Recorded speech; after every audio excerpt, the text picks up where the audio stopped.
There you go. Just finished installing the Pro Circuit Ti-6 on this Kawasaki 140R. The exhaust went on like 15 minutes. 15 minutes, very easy, simple. The decals, that took a long time. That took a while.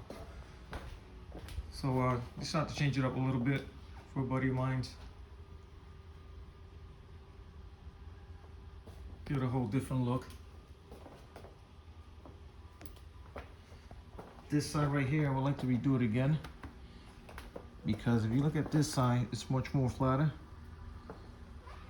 And this one with the curvature, didn't matter how much I fiddled around with the heat gun, it just didn't want to get on right.